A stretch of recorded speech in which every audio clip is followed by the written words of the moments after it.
Mbona kuna upepo mkali namna hii? Huu upepo sio kawaida kabisa.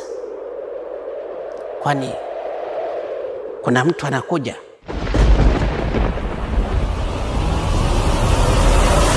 Tumsifu Yesu Kristo.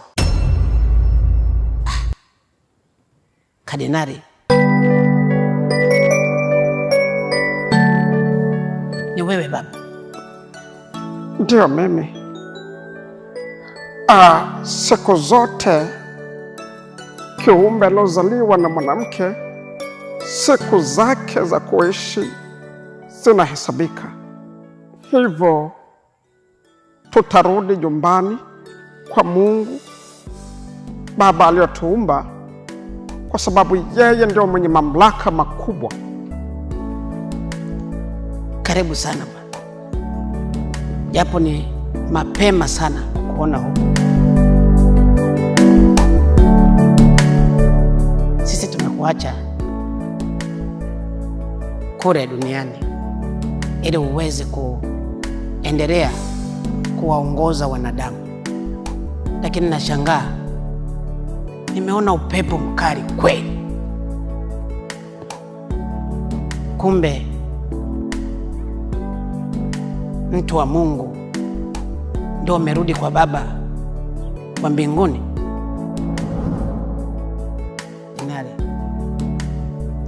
Kibinafsi nimefurahi sana.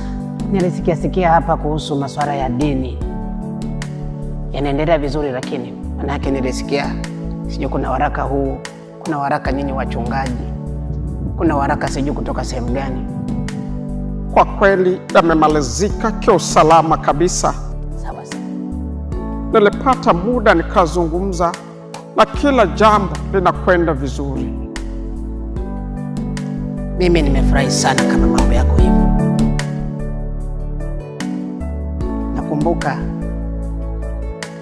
kuna picha tulipiga pamoja wakati nikija kwako.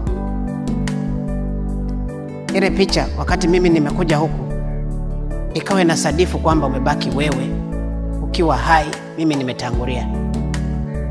Lakini ile hadithi ya ile picha leo imekamilika kabisa.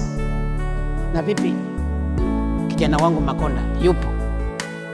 Kijana wangu Makonda sasa anaendelea vizuri. Amepata nafasi ya kuwa waziri. Anawatumikia watu kwa weledi kabisa. That is very nice. Kama amemchagua hivyo, endelee kufanya kazi. Amsaidie Mheshimiwa Rais kuweza kutengeneza Tanzania. Lakini vile vile niulize, mke wangu nilimwacha, alikuwa akija kukusalimia? Kuna muda majukumu yanakuwa mengi. Mfano binti yangu Jessica sasa hivi naye anawatumikia wa Tanzania. Kwa hiyo ule muda wa kuja na kuzungumza na kuyajenga taifa na kufanya maombi huwa nanipigia simu.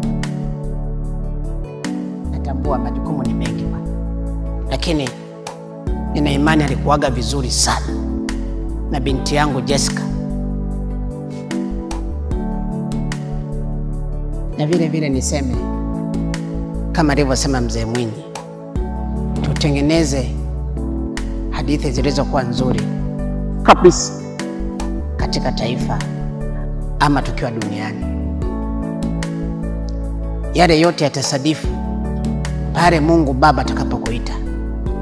Utaenda kujibu maswali yote. Ulitumiaje uongozi wako? Ulitumiaje elimu yako? Uliishi na watu vipi? Lakini vile vile duniani unakuwa umeacha vitu vizuri.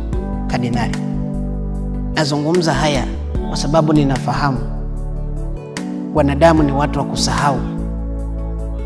Tupo duniani tunafanza vitu vyote, lakini Mungu mbele.